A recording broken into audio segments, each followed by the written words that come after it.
नमस्कार सभी को। जैसा कि आप सभी को विदित है कि हम उन व्यक्तियों तक पहुंचने का प्रयास कर रहे हैं जिनका जीवन बहुत ही संघर्षमय रहा है और जिन्होंने कठिनाइयों और चुनौतियों का साहसपूर्वक सामना करके एक मुकाम को हासिल किया हो और जो निरंतर समाज के सकारात्मक परिवर्तन की दिशा में कार्य करते आ रहे हैं। तो इसी कड़ी में आज हमारे साथ जुड़े हुए हैं विजय कुमार नंदलाल सर। इनका जो जन्म है वो महाराष्ट्र के गोंदिया जिले में हुआ। इनकी उम्र वर्तमान समय में 54 वर्ष है, लेकिन फिर भी ये आज भी युवा हैं, क्योंकि युवा का तात्पर्य यही है ऊर्जावान बने रहना। तो ये आज भी ऊर्जावान हैं और काफ़ी ऊर्जा के साथ ये कार्य कर रहे हैं। तो आइए इसी सिलसिले में आपसे बात करेंगे हम। सर, बहुत बहुत स्वागत है आपका सोशल नॉलेज एंड अवेयरनेस के इस खास एपिसोड में। तो धन्यवाद सर। तो हम लोग आपके संघर्षों की कहानी तो जानेंगे ही, लेकिन हम लोग चाहते हैं कि पहले आप अपने बचपना के बारे में बताएं। जी, मेरा बचपना तो मतलब काफ़ी मतलब गरीबी में रहा है। बचपन में ही मेरे पिताजी चल बसे थे और मेरे परिवार में मेरी माँ और मैं ऐसे खाली 2 ही हम लोग थे। तो बहुत मतलब गरीबी में हम लोग जी कर आए हैं। तो मुझे आज भी याद है कि जब मैं कभी स्कूल में जाया करता था, तो खाने-पीने का भी थोड़ा-सा मतलब मोहताज थे। तो एक जो भाकरी बनाते थे, तो एक भाकरी में से आधी मैं खाता था और आधी मेरी माँ खाती थी और दिन भर में खाली एक ही पर हम लोग का गुजारा होता था। कभी दोपहर को खा लिया तो कभी सुबह को खा लिया। तो वो आज भी मुझे याद है कि बहुत गरीबी से निकल कर आए हम लोग और मेरा मतलब ऐसा शुरू रहा और सपोर्टिंग में मुझे एक बात अभी भी याद है कि जब मैं स्कूल में जा रहा था, तो मेरे कपड़े कुछ फटे हुए थे। शर्ट मेरा फटा हुआ था, तो एक लड़की ने ऐसा कमेंट किया था कि देखो ये फटा कपड़ा पहन के आ रहा है। तो तभी एक साइड में दूसरी लड़की ने कहा है कि भले ही उसका शर्ट फटा है, लेकिन उसका शर्ट साफ है, साफ सुथरा है, गंदा नहीं है। तो वो जो पहले वाली लड़की ने बोला कि फटा कपड़ा है, तो उस पर मैं नाराज तो हुआ, लेकिन दूसरी लड़की ने जो कमेंट किया कि फटा जरूर है लेकिन इतना साफ सुथरा है कि बहुत ही, तो उससे मुझे ऐसे प्रेरणा मिली कि देखो पॉजिटिव थिंकिंग मतलब मुझे में वो आ गई है। तो वो पहली वाली लड़की का मैं अफसोस नहीं किया, नाराज नहीं हुआ, लेकिन दूसरी वाली लड़की से मुझे मतलब प्रेरणा हुई कि ये भी बात हो सकती है। तो भले ही कुछ गलत हो लेकिन उसमें भी अच्छा या ढूंढना, तो ये मुझे वहां से मतलब शुरू हुआ था। और ऐसी भी एक हमारे गुरुजी एक है, तो उन्होंने भी एक ऐसे स्टोरी सुनाई थी कि भाई बोले जब कि धरती पर बहुत मतलब अच्छे-अच्छे लोग रह रहे हैं, तो गुरुजी बोल रहे थे कि हम मतलब परीक्षा लेने जाएँगे। नहीं, कृष्ण जी की परीक्षा लेने जा रहे, सॉरी, कृष्ण जी की परीक्षा लेने जा रहे हैं कि वो हर चीज़ में सब साम्य देखते हैं। तो एक दिन वो मतलब दूसरे जो भगवान है, वो किसी कुत्ते का भेष बदल कर वहाँ पर गए थे और इतना काला कलूटा था। तो तभी वो श्री कृष्ण जी और रुक्मिणी जी बैठे हुए थे। तो रुक्मिणी जी ने कहा कि देखो कितना काला कलूटा कुत्ता है। इस बात पर भगवान श्री कृष्ण कहते हैं कि वो काला जरूर है लेकिन उसके दांत देखे आपने? दांत कितने मोतियों जैसे चमक रहे हैं। तो अच्छाइयाँ ये मतलब ढूंढनी होती है या फिर किसी-किसी को नज़र आ जाती है। तो उससे मुझे ऐसा प्रेरणा मिला है कि भले ही कुछ गलत हो, तो उसमें से हम खाली अच्छाइयाँ लें, बुराइयों को छोड़ दें। तो ये रहा है और काफ़ी मैंने भी कहा है कि गरीबी में जीवन गया है मेरा। तो ऐसे ही करते-करते मेरा वो मिडल स्कूल पास हुआ, फिर मैट्रिक पास हुआ और आगे वो बीए तक की पढ़ाई किया है और मैंने एक ट्रेनिंग भी किया हुआ है केवीआईसी के माध्यम से कुमारी उद्योग का खानापुर कर्नाटका में।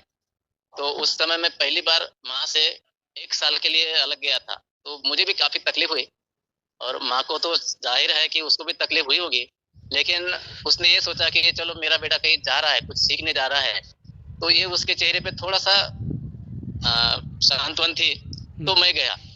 तो वहाँ पर भी मुझे काफ़ी बहुत कुछ सीखने को मिला और वहाँ पर एक हमारे मित्र हैं विजय बनकर, तो वो भी उस समय साइकिल यात्रा कर रहे थे पूरा महाराष्ट्र की, तो वो वाया गोवा होते हुए आए।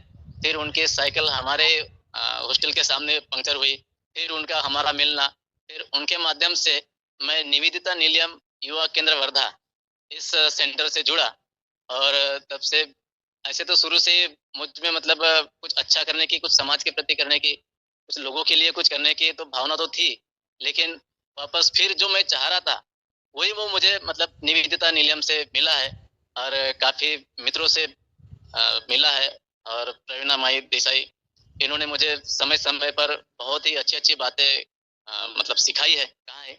उनकी मुझे एक बात हमेशा याद रहती है कि बोले विजय, कुछ भी चीज हो, दुनिया हर चीज को मतलब ये कर देती है, तो लेकिन जो अपने को खुद को है, तो उनका एक वाक्य मुझे ज्यादा मतलब पसंद है कि लोक लज्जा के लिए हम कुछ रुके, ऐसा कभी मत करना। अगर हम कुछ काम कर रहे हैं, अच्छा काम कर रहे हैं और उसमें कुछ लोक लज्जा आ रही है तो वो बिल्कुल निकाल ही देना चाहिए। लोक लज्जा के लिए नहीं करना ऐसा नहीं है, तो लोक लज्जा तो बिल्कुल छोड़ दीजिए। तो ऐसे ऐसे बहुत सारे चीजें हैं जो माई से सीखने को मिला, ताई से सीखने को मिला। आदिलाबाद आंध्र प्रदेश में एक हमारे रविंद्र शर्मा करके गुरुजी है, उनसे भी काफी सीखा है कि भाई शिक्षा दान भी होना जरूरी है और सबसे महत्वपूर्ण होता है। जो भी हम सीख रहे हैं वो दुनिया को सिखाना है, वो जो देना है। अगर हाँ, आपके पास पैसा आएगा तो आप सुविधा खरीद सकते हैं, लेकिन जो खुशी खरीद है सकते हैं वो बिल्कुल। आंतरिक मन से ही आती है। हाँ, अगर आपका मन सुखी नहीं है बिल्कुल। तो पैसा आप कोई हाँ, महत्व नहीं रखता है ऐसे ऐसा केवल। बहुत है। हाँ, पैसा केवल साधन बन सकता है जीवन के लिए। अगर उसको वही महत्व दिया जी जाए तो आदमी सुखी नहीं हो सकता है। तो पैसा जी जी जी। केवल पैसों से हम साधन साधन खरीद सकते हैं, खुशी नहीं खरीद सकते हैं। तो दो चीज होती है कि एक तो खुश रह के काम करना या फिर खुशी के लिए काम करना। हाँ। पर्यावरण के बारे में कुछ यहाँ पर हम लोग प्रोजेक्ट भी कर रहे हैं अभी फिलहाल। अभी पिछली बार मैं आके वो कुछ फोटोग्राफ राकेश भाई को देखा था, तो हमने यहाँ पर अभी अभी जो प्लास्टिक का कूड़ा होता है, तो प्लास्टिक का कूड़ा प्लास्टिक के बोतल में भरकर वो उसका मतलब यूज कर रहे हैं। तो अभी फिलहाल हम लोग पेड़ के आसपास इर्द गिर्द कट्टा बना रहे हैं।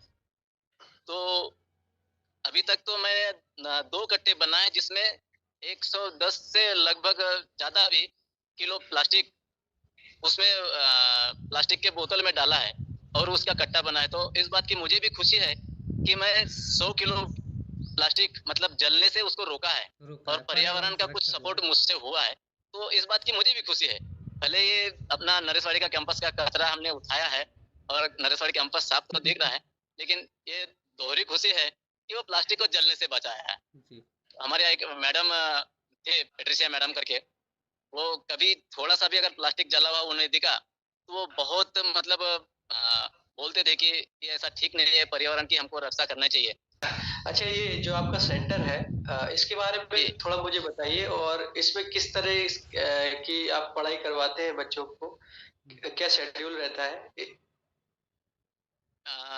सर यहाँ तो एक नरेशवाड़ी करके है और ये डहानू तहसील में आता है और पालघर डिस्ट्रिक्ट है महाराष्ट्र में। तो ये लगभग आदिवासी एरिया का ये गांव है और हम यहाँ के जो फाउंडर है शांतिलाल सोमैया सर, तो उनके पिताजी ने यहाँ इनका निर्माण किया है कि आदिवासी बच्चों को या आदिवासी लोगों को कुछ विकास करे। गिरिवन वासी प्रगति मंडल ऐसा इस संस्था का नाम रखे है। तो बाकी फिर अभी एजुकेशन के लिए दूसरी संस्था काम कर रही है, एजुकेशनल ट्रस्ट करके। तो यहाँ पर पहले से लेकर 10वीं तक की स्कूल है और उसके बावजूद अलग अलग फिर वोकेशनल भी है, कंप्यूटर है, वारली आर्ट भी सिखाया जाता है और वुडन आर्ट भी सिखाया जाता है। यहाँ गौशाला भी है जिसमें 100-150 गाय है और खेती भी होती है यहाँ पर। लगभग नेचुरल खेती होती है। आम है, चीकू के पेड़ है और लगभग ये 250 एकड़ का पूरा प्लाट है ये, जिसमें पूरा वॉल कंपाउंड किया है और उसी में अपना स्कूल है।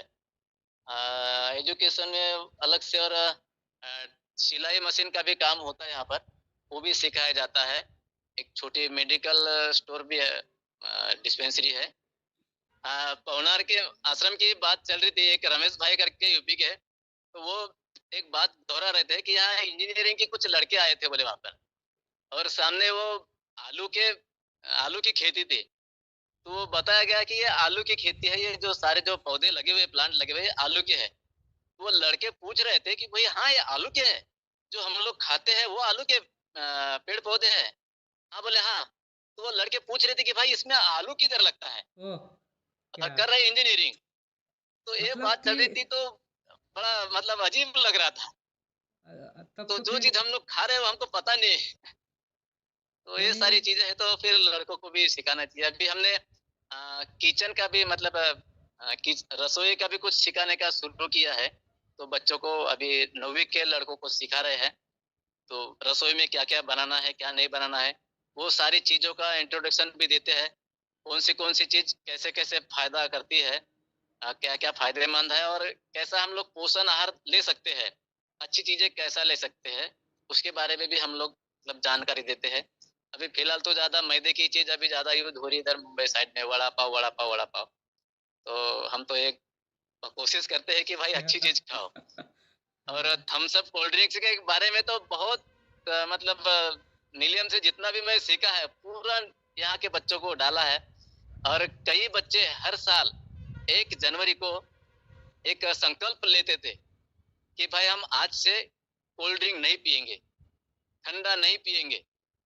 पूरा मतलब 1 साल वो संकल्प निभाते भी थे सारे बच्चे और जो भी गलत चीजें हैं वो नहीं करेंगे, किसी की सेवा करेंगे, हम अपने जन्मदिन पर एक पेड़ लगाएँगे। वाह, ऐसे वाह! बहुत क्या सारी जो बात है। चीज़ें हैं, वो बच्चों में हम लोग देने का प्रयास करते थे और लगभग जितना हुआ उतना हुआ। बाकी हाँ, हमारी तो एक कोशिश है, हम तो कार्य करते रहेंगे। माई से भी बोला है कि माई जितना मैं 17 साल से कर रहा हूँ, इतना प्रोग्रेस तो नहीं दिख रहा है। तो माई का भी कहना था और गीता का भी कहना है कि भाई कर्म करते रहो, फल की इच्छा मत करो। हमें अपना काम करना है। अब सुधार कितना होगा, नहीं होगा, वो नेचर पे डाल दो। तो ये नहीं चल रहा है सर ऐसा। जो अच्छे वृक्ष होते हैं, वो फल थोड़ा देर जी, में देते हैं, लेकिन जब वो देते हैं ना, देर से देते हैं। तो सबका मन सुखी हाँ, कर देते हैं। यानी देखा जाए जी। तो जन्मदिन पर केक तो सभी लोग काट लेते हैं, लेकिन हाँ, पेड़ हाँ। लगाना बहुत रेयर लोगों के मुंह से सुनने को बहुत मिलता है।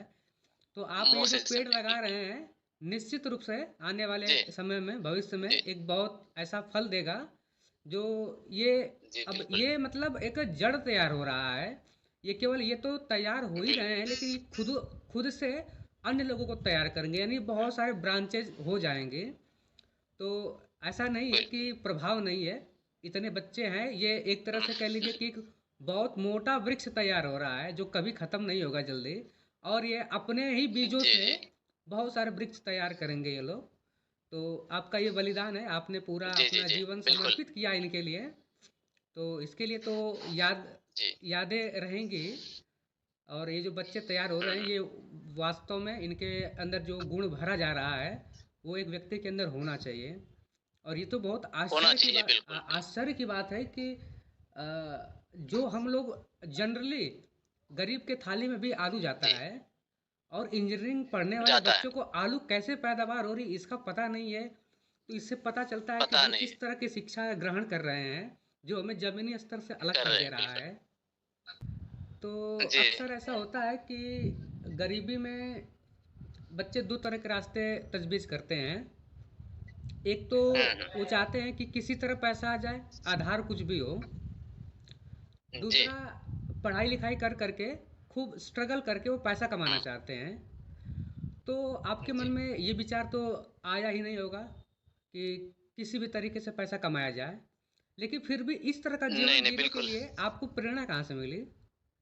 हाँ सर, तो ये तो हर कोई जानता है कि भाई अब गरीबी है और थोड़ा पढ़ लिख के और कुछ नौकरी या रोज़गार करके पैसा कमाइए ही।